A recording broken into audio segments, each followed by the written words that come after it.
And quite honestly, over the ground that we've walked, this is probably one of the most uninteresting to look at. Everything else had big hills or big entrenchments. This has small entrenchments, barely discernible. And we're sitting on a tiny little hillock. But this becomes one of the most brutal places on the face of the earth. This becomes the bloody angle. When the Confederates formed their mule shoe, it's not just a nice, easy curve. It's a series of bends and kinks.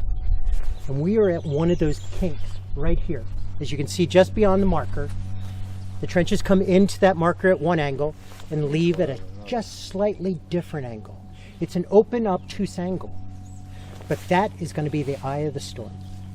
And a group of South Carolinians are going to attack out of these woods at about 9:30 in the morning and capture this trench and the slope down below us. But unlike anywhere else, the Union troops don't back away. They cling to the face of the trench and they continue to battle for all they're worth, because both of them need this spot. If the Confederates lose this spot and the Union Army can stand where we're standing, they can sweep this entire slope and the Confederates have to back away. Correspondingly, if the Confederates stand where we are and the Union Army has to back away, they can sweep this entire slope and potentially destroy the breakthrough. So this is a spot that both sides need, and they're going to stake their lives on it for all they're worth. And this is where war just takes on a whole different meaning. Because, as we even talked earlier, hand-to-hand combat's rare. Not today. May 12th, 1864 is going to be a day of intense fighting. It's going to be close fighting. And it's going to be hand-to-hand fighting.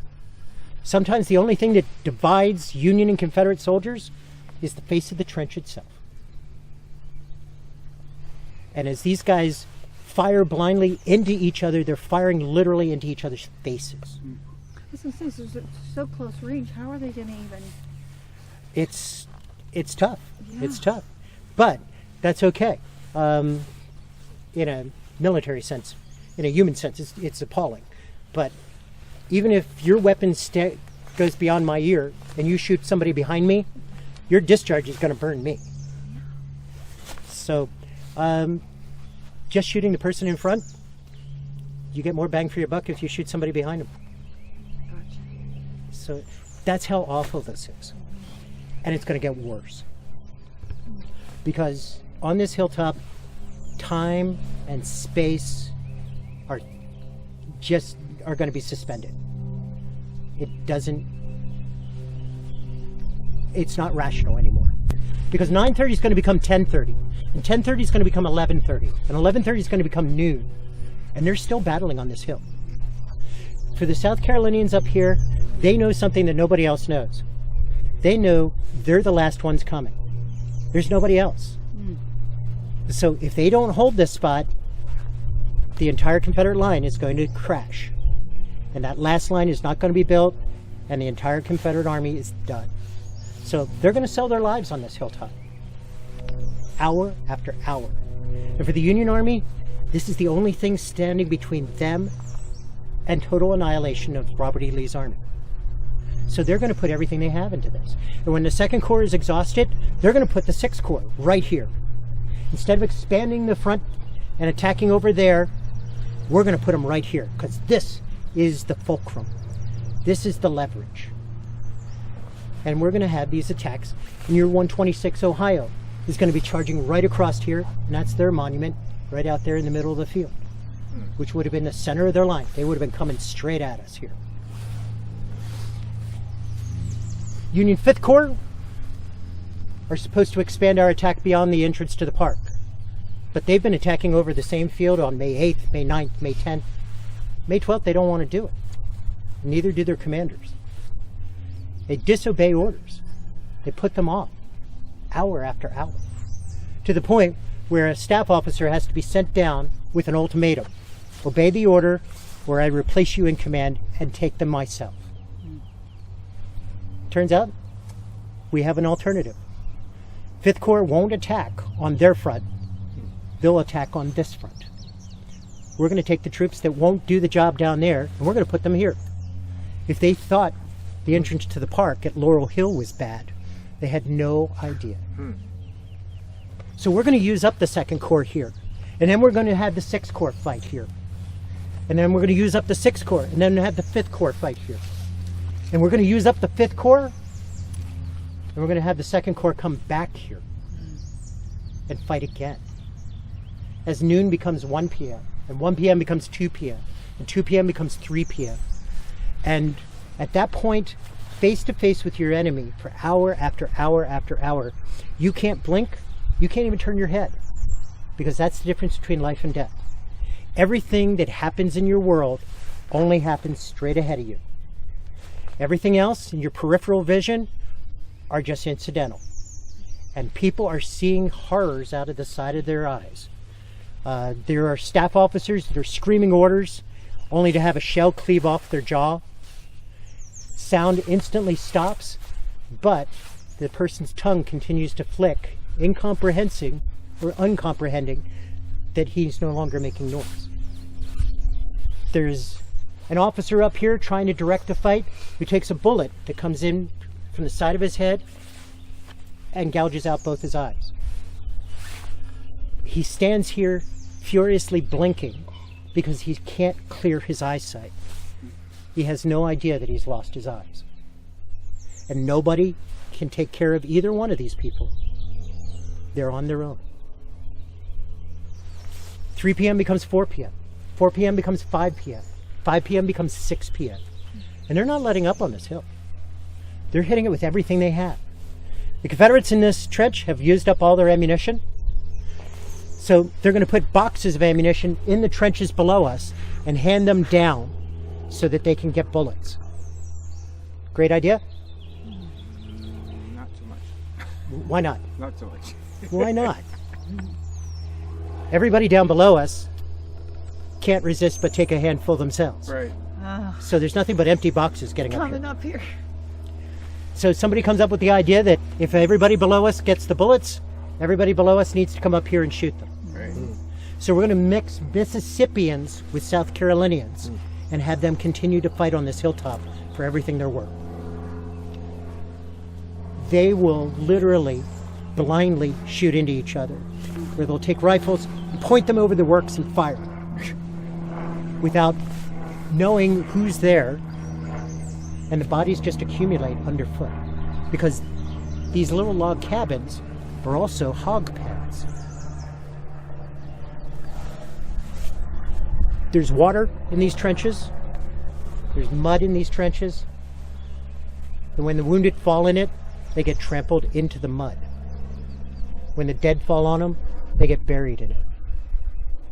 If anybody even has a moment, they can occasionally see the entire stack of bodies shift because there's living people trapped underneath trying to get out.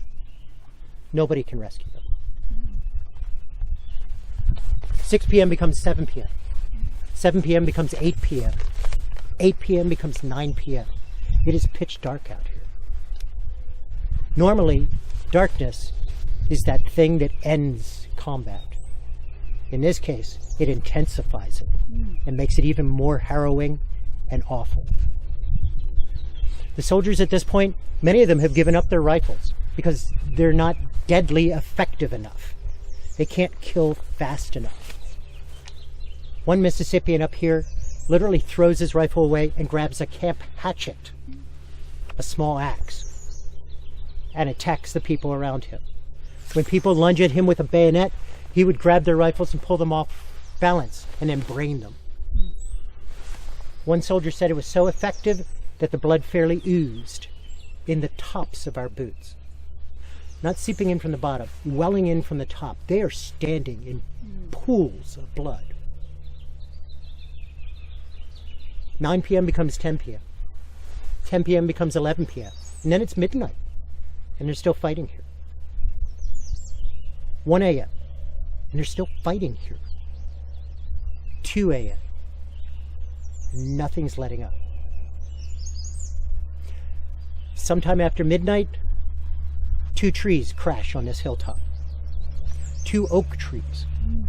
One had a 20-inch diameter to it, the other one about 22 inches. One of them was hit by bullets and shells, and it toppled over. And the other one was just hit by bullets. And a 22-inch diameter was cut down by little slugs of 58 caliber lead. And soldiers didn't know that bullets could do that. And it crashed right on top of the earthworks where we're standing. And 2 people died of a tree. I don't know if it's right or not, but I Googled, is that the spot where the stump was? Yep. That's the only marker to tell us where it once was. The stump became rather legendary and is now in the Smithsonian Institute in Washington, D.C. Yes. So, who was directing this? Were these just guys just taking initiative? The corporals, sergeants? Oh, when you're up on the battle line, it's the brigadiers, the regimental commanders, and the company commanders. Telling them what to do, and then they just take the initiative and start. Right. Now, for the execution itself, it does come down to the individual. There is an interesting statement that has been posed by both sides that I thought was pretty revealing. A Union officer from Maine said that my soldiers fought like demons. And another soldier noted that Gordon's men fought and behaved like fiends. Gordon was a fighter. He is. But the word that got me was fiends and demons. Yeah. Fiends and demons are not soldiers. They're not organized. They're not focused. They're beyond control. They're not human. Which means that everybody who's up on this hilltop is not being directed, is not under order. These guys are going to the most basic primal instincts of kill or be killed. This is something that cannot be organized at this point. It's taken on a life of its own. When's it end? When's it end? When does it end? 3 a.m., May 13th, Robert E. Lee has a brand new line. And he summons the last of the Confederates in the mule shoe back. The last ones to go are the fellas on this hill. Now there's Union soldiers right on the other side. And for some of these guys, they've been here since 9:30 in the morning. They haven't had a drink of water. They haven't had a bite to eat. I can't imagine I survived. It is amazing. And for some of them, they haven't moved in hours. So when you ask them to make the dash to the tree line, some of them, their legs don't work. And they're going to have to crawl out of here. And Union soldiers can see it and are just relieved and content to let them go. Are they out of ammunition on the Union? No, the Union's been bringing in ammo all day. One of the things that has helped the Union Army immensely is that between us and the 126th Ohio Monument is a deep valley So they can get up there. that literally you can stand bolt upright and not be exposed to this hilltop. And so you got a lot of logistics right there at hand for you. Now, 22 hours of nonstop fighting on this ridge. An attack that went over the earthworks at 5 a.m. doesn't let up till 3 a.m. the next morning. Everything around you is absolute destruction. There are bodies everywhere. There are bodies that have disintegrated because they've been hit so many times. A Michigan soldier named Nathan Church lost his best friend immediately right in front of us. He vowed he'd come back here and bury that man after the fight. When Nathan Church came back here, he couldn't find the body. He searched hard and then eventually realized it was still here. He found a tuft of little red hair. And that was all that was left of his friend. Because the rest of it had been eaten away by bullet after bullet after bullet after bullet. This was a horror. This was a nightmare. This is one of the most concentrated areas of fighting that American soldiers have ever been in. There were bodies stacked on each other. One soldier said that this was a perfect Golgotha. a place of skulls, a place of death.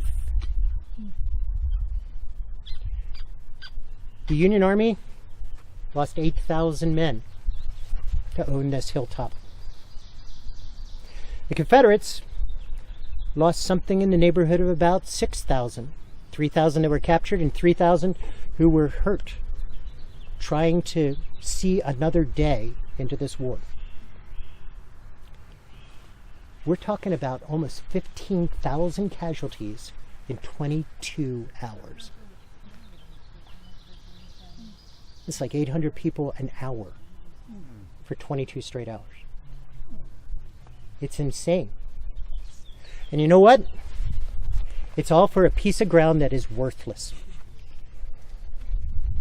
The ground you're standing on is worthless.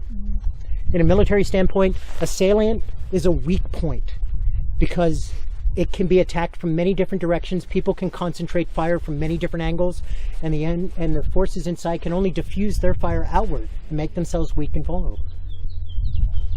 We avoid these things at all cost. And when the Confederates build a new line, a better line, they give this up. And now that the Union Army owns it, within the next 24 hours, they're going to abandon it. And they're going to shift off to the east of us. And the battle will continue on. It doesn't end here on May 12th. It doesn't end at Spotsylvania. The war will go on. It will go into June, July, and August, and on into the fall, and on into an election. The Union Army is never going to score that big victory here in this part of Virginia. These two armies will always be neutralized right up through the election. Lee and Grant will never gain the upper hand. But other armies elsewhere are now free to make an impact. And Sherman will capture Atlanta. And Farragut will capture Mobile Bay, Alabama. And Union forces in the Shenandoah Valley will win at Winchester and Fisher's Hill and Cedar Creek. And the people of the North start to see hope. And they will vote for Abraham Lincoln. And the Army believes in what it's doing. And they will vote for Abraham Lincoln. And after November, the only question left is how the war ends. The Southern Confederacy cannot possibly survive it. And predictably, by April 1865, just 11 months after this, we have Appomattox Courthouse. 11 months between here and there. The first step to Appomattox was the first step you took across this field. It's a hard journey. It's a costly journey. It's a necessary journey. Now for the soldiers, they look at this ground a lot differently. This is useless as a military piece of ground, but it is not useless when we think about what transpired here. The connection we have here, the connection they had here. Nathan Church, who buried that tuft of hair, came back here after the war. And he met with the soldiers that he fought against in this trench. And he said something really interesting. He said, this ground is hallowed ground, because there is no other ground that has drunk so deeply of brave men's blood. And he's right. Another soldier wasn't nearly as eloquent, but got to the same point. He said that this piece of property is more expensive than the choicest property on Wall Street, because you couldn't buy it with dollars and cents. You could only pay for it in blood. Mm-hmm. And it's interesting that people like Nathan Church go on to not only talk about the valor of his side, but he also acknowledged the Confederates that he had fought against, and that valor had met valor on this hill. And that was a theme that habitually comes out in the post-war, of this reconciliation, where let's not talk about why we were here and why we were trying to kill each other. Let's just admire each other in our heroism and our valor. But is that the whole story? Is it just their story? Or is it a national story? Or is there some part of this story that's missing? Is there a voice that should be here that we haven't heard? Why were they fighting on this hilltop? The war was bigger than the individual, and it was bigger than the heroism, too. America was fundamentally changing. And these were the people that were fundamentally changing it. And the voice that is missing here is the voice of the former enslaved people.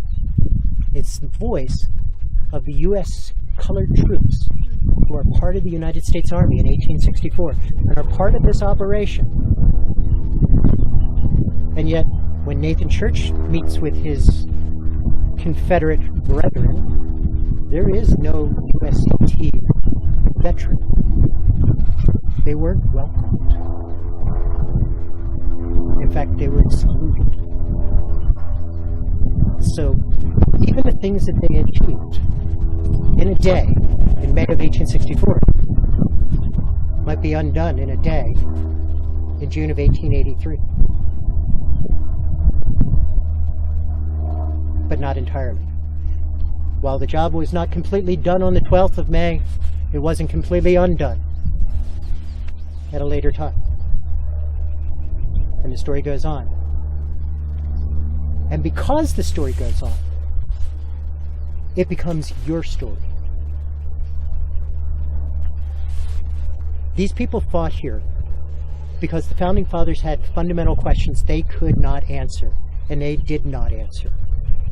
And a Civil War generation got to the point where it was the point of no return. They answered those fundamental questions, but they also unearthed a whole keg of other questions that they could not answer. But they created a form of government where you can. So the legacy of this place isn't actually with them. It's with you. What this place means, whether it was an important spot, whether it was effective, whether it means something, is entirely up to what you do with it. And if you do something with this, then it becomes the challenge that you can give to the next generation on what can they do with this and whether this matters. You've already told me that it matters to you. You're here. You've given up a brilliant Saturday morning to spend a little bit of time walking around in fields and thinking about terrible, terrible things that human beings have done. But the silver lining is you. You're the one who can ennoble this. You can make this matter. Are there ways that you can become advocates in your community? Or just help somebody who's a neighbor? Or just smile? All of those things change this place. So, as much as this has been about their story, the truth is, it's your story. You write the next chapter.